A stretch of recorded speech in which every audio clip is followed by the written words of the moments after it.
भक्तजनों, हर हर महादेव।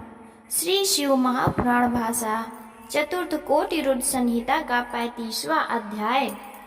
विष्णु जी को सुदर्शन चक्र की प्राप्ति। इस कथा को सुनकर ऋषियों ने सूत जी को धन्यवाद दिया और उनकी बहुत प्रशंसा कर कहा कि हे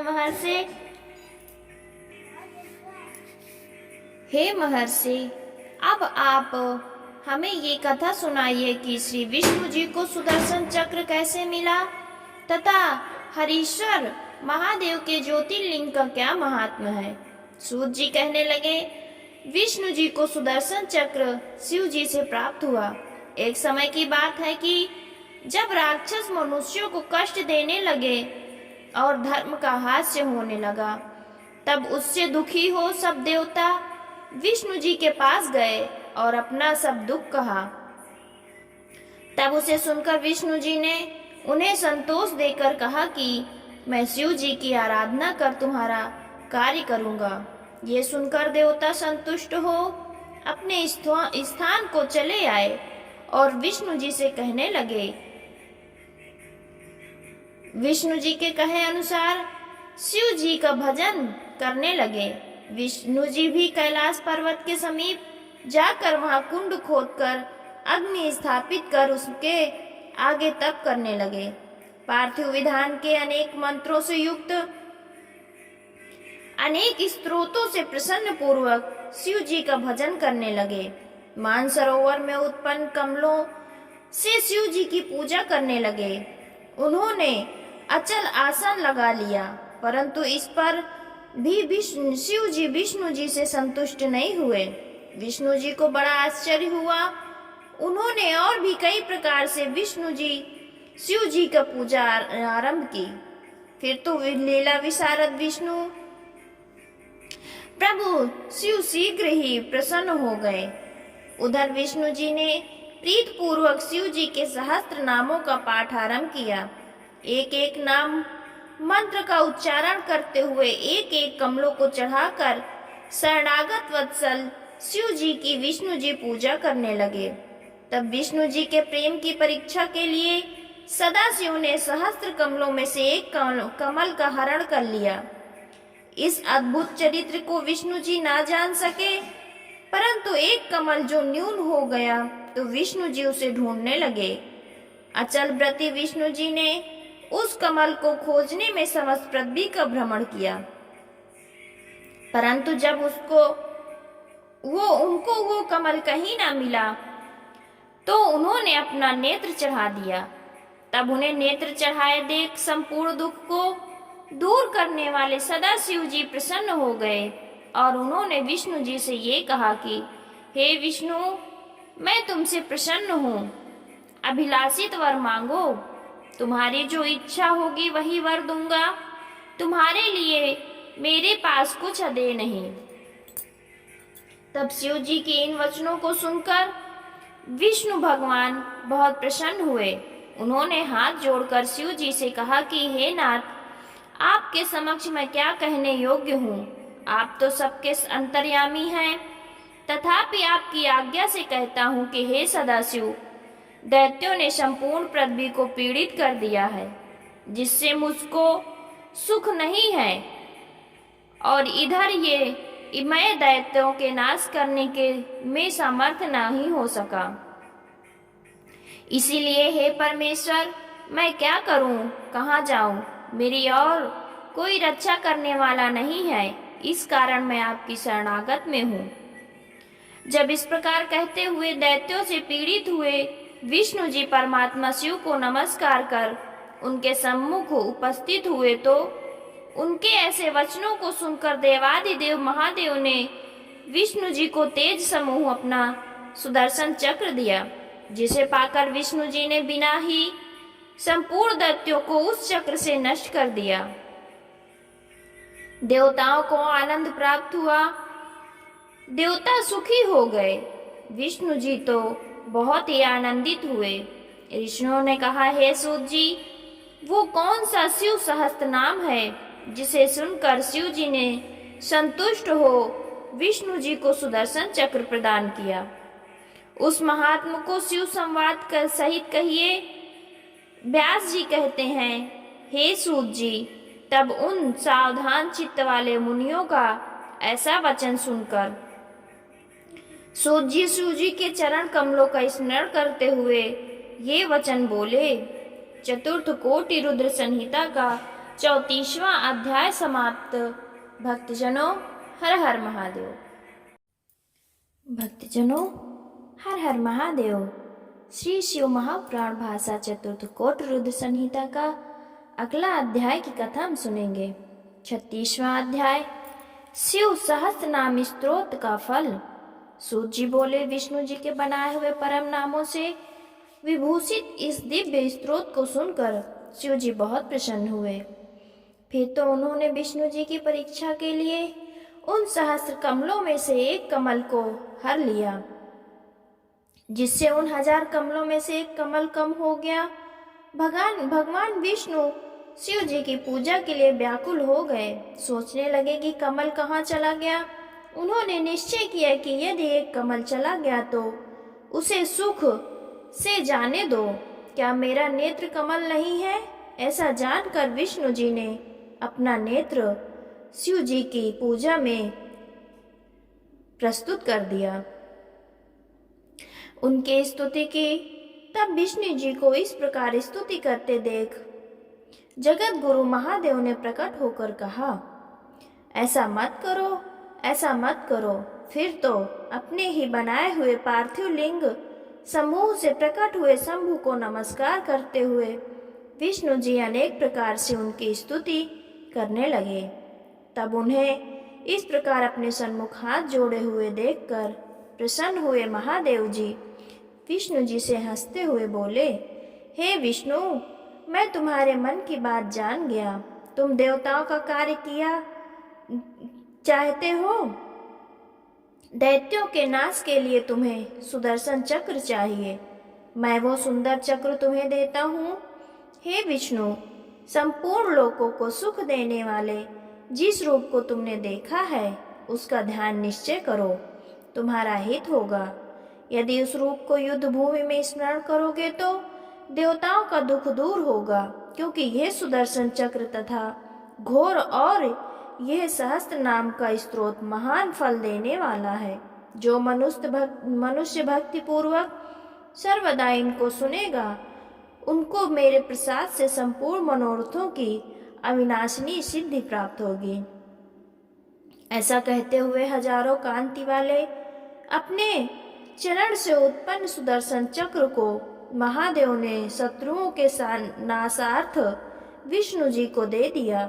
विष्णु जी ने उत्तर की ओर मुंह करके पूर्व संस्कृति चक्र को ग्रहण किया। फिर महादेव जी को नमस्कार करते हुए विष्णु जी बोले, हे देव, हे प्रभु, मेरे ध्यान करने योग्य क्या है और पढ़ने योग्य क्या है? दुखों के नाश के लिए मुझसे कहिए।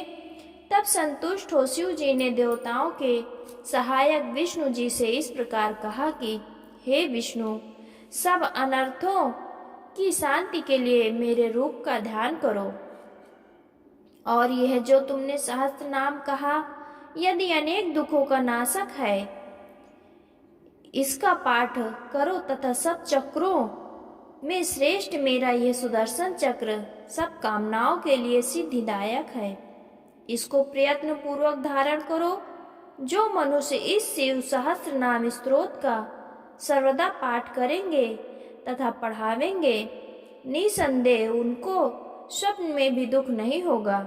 यदि रात संकट हो तो सविधि अंगन्यास सहित इस सहस्त्र नाम की 100 आवृत्ति पाठ करने से कल्याण की प्राप्ति होती है।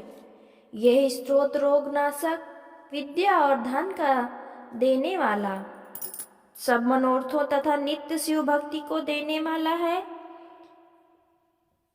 जो मनुष्य प्रातः काल उठकर मेरी पूजा करके नित्य मेरे सन्मुख शिव सहस्त्र नाम का पाठ करेंगे, उनसे कोई भी सिद्धि दूर ना रहेगी। ये लोक में सर्व सिद्धिदायक और मुक्ति भुक्तिदायक है। इतना कहकर शंकर जी प्रसन्न हो अपने दोनों हाथों से विष्णु जी को स्पर्श करते हुए बोले कि हे देवताओं हे देवताओं में श्रेष्ठ, मैं तुम पर प्रसन्न हूँ। जो इच्छा हो वर मांगो। मैं हे सुब्रत, तुम्हारी इस आराधना और सहस्त्र नाम के पाठ ने मुझे अपने वश में कर लिया है। तब उन देव सदाशिव को नमस्कार प्रसन्न हुए। विष्णु जी हाथ जोड़कर बोले कि हे नाथ, ऐसी ही कृपा आपको आगे भी करनी है। हे महादेव जी, मैं आपसे यही वर चाहता हूँ कि आप मेरी सदैव भक्ति बनी रहे आप में और भक्तों को दुख ना हो। तब विष्णु जी के ऐसे वचनों को सुनकर अत्यंत दयालु चंद्रशेखर शिव जी ने फिर उनके अंगों को स्पर्श किया और कहा, हे विष्णु, मैंने तुम्हें अपनी अविनाशी भक्ति दी है। संसार में तुम देववंदनीय तथा पूजनीय होगे। हे विष्णु, अब आज से तुम्हारा नाम विशंभर हुआ। ऐसा कहते हुए सब देवताओं के स्वामी प्रभु सदाशिव विष्णु के सम्मुख ही अंतर्ध्यान हो गए। शिव जी के वचन से भगवान विष्णु ने भी सुदर्शन चक्र को प्राप्त कर बड़ी प्रसन्नता की।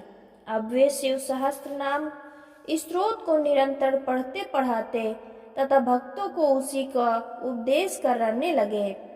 हे ऋषियों, आप लोगों ने जो पूछा था वो मैंने कहा। अब इसके आगे आप लोगों को क्या पूछना, क्या जानना चाहते हैं? श्री शिव महापुराण चतुर्थ कोटि रुद्र संहिता का 26वां अध्याय समाप्त। 37वां अध्याय देवर्षियों और राजाओं का शैवल्व। ऋषियों ने कहा, हे सूत जी, आप बड़े ही ज्ञानी हैं, इस कारण आप शिव जी के चरित्र का विस्तार पूर्वक कहिए। पूर्व समय में भी राजाओं ने तथा ऋषियों और देवताओं ने श्रेष्ठ उन्हीं शिव जी की आराधना की है। तब सूत जी बोले, हे ऋषियों, आपने बड़ा ही उत्तम प्रश्न किया। ऐसे ही पहले नारद जी ने ब्रह्मा जी से पूछा था, जिस पर ब्रह्मा जी ने प्रसन्न होकर उन मुनि श्रेष्ठ नारद जी से कहा था। अब वही संवाद मैं आपसे कहता हूँ, प्रीत पूर्वक सुनिए। ब्रह्मा जी ने कहा, हे नारद, शिव जी का चरित्र तो बड़े से बड़े पापों को नाश करने वाला है। जब लक्ष्मी सहित विष्णु जी ने शिव जी का पूजन किया तो महादेव जी की कृपा से उनके सब मनोरथ पूर्ण हुए। शिव जी का पूजक मैं ब्रह्मा भी उन्हीं की कृपा से संसार का विधायक हुआ। मेरे सब पुत्र तथा अन्य ऋषिगण भी शिव जी के पूजक हैं। वशिष्ठ आदि सप्त ऋषि और विशेषकर तुम भी शिव जी के परम पूजक हो। परम पतिव्रता अरुंधति तथा लोपमुद्रा और गौतम पत्नी अहिल्या भी दो शिव जी की पूजा करने वाली हैं। दुर्वासा, विश्वामित्र, शक्ति, दधीचि, गौतम, कनाद, भार्गव, बृहस्पति, वैशंपायन, ये सभी मुनिगण शिव जी की पूजा करने वाले हैं। उपमन्यु, यज्ञवाल्क्य, जैमिनी, गर्ग, शुक्र, शौनक तथा अन्य ऋषि भी परम शैव एवं शिव जी के पूजक हैं। देव माता अदिति भी अपनी बहू के साथ सप्रेम पार्थिव शिव जी की पूजन की है। इंद्र इत्यादि लोकपालों, आठों वासुओं, देवताओं और संध्यों ने भी शिव जी का पूजन किया है तथा गंधर्व, किन्नर आदि दैत्यों और महात्माओं ने भी शिव जी की उपासना की है। हिरण्यकश्यप दैत्य ने भी अपने भाई तथा पुत्र सहित नित्य शिव जी का पूजन किया। विरोचन भी शिव जी का पूजन किया करता था। बाणासुर भी हिरण्याक्ष पुत्र बृहस्पति, दनु दैत्य और उनके सभी पुत्र भी शिव जी के पूजक हुए हैं। शेष जी, वासुकी, तक्षक तथा अन्य भी सर्प जाति के बड़े नागों और गरुड़ आदि पक्षियों ने भी शिव भक्ति की पूर्वक शिव जी का पूजन किया। सूर्य, चंद्रमा, स्वयंभू, मनु राजा तथा उनके पुत्र प्रियव्रत, उत्तानपान, तथा उनके वंश में भी और भी जो राजा हुए वे सभी शिव जी के पूजक हुए। ध्रुव, ऋषभ, भरत, नव योगी तथा उनके सभी भाई और वैश्वत मनु के पुत्र तारक्षय तथा इक्ष्वाकु आदि राजा भी शिव जी के पूजक प्रेमी थे। ककुस्थ, ककुत्सथ, मांधता राजा सागर, मुचकुंद राजा हरिश्चंद्र, कलमासपाद और भागीरथी आदि अनेक राजा तो शिव जी का वेश ही धारण करते हुए शिव पूजा करते थे तथा देवताओं के परम सहायक राजा खटवांग ने तो सर्वदा शिव जी की पार्थिव मूर्ति बनाकर महादेव जी की पूजा की है। फिर उनके पुत्र राजा दिलीप, उनके पुत्र रघु, उनके पुत्र अजय और उनके पुत्र दशरथ भी बड़े ही शिव भक्त थे, जो वशिष्ठ जी की आज्ञा से नित्य महादेव जी की पूजन करते थे। फिर दशरथ की रानी कौशल्या, सुमित्रा तथा कैकेयी ने भी आनंद के साथ पुत्र प्राप्ति के लिए प्रीति पूर्वक शिव जी का पूजन किया और शिव प्रसाद से महाप्रतापी पुत्रों को प्राप्त किया। तब विष्णु रूप भगवान राम उनके कुल में प्रकट हुए। सुमित्रा के लक्ष्मण और शत्रुघ्न तथा कैकेयी के भरत हुए। वो रामचंद्र जी स्वभावतः नित्य पार्थिव शिव जी का पूजन करते और भस्म तथा रुद्राक्ष धारण करते हुए विरक्त मार्ग में प्रवृत्त रहते थे। और इस प्रकार उनके वंश में और भी जितने राजा हुए वे सभी शिव जी के पार्थिव लिंग को पूजते थे। फिर ऋषि पुत्र परम शैव महाराज सुघुम्र जी शिव जी के शाप से अपनी स्त्री तथा सेवकों सहित स्त्री हो गए थे। वे सभी पार्थिव शिव पूजन से पुनः पुरुष हो गए। राजा पुरुरवा उनके पुत्र तथा राजा भरत, राजा नहुस तथा राजा ययाति उनके 5 पुत्र और अन्य भी भाग्यशाली राजाओं ने सर्वदा शिव जी का पूजन कर मुक्ति को प्राप्त किया।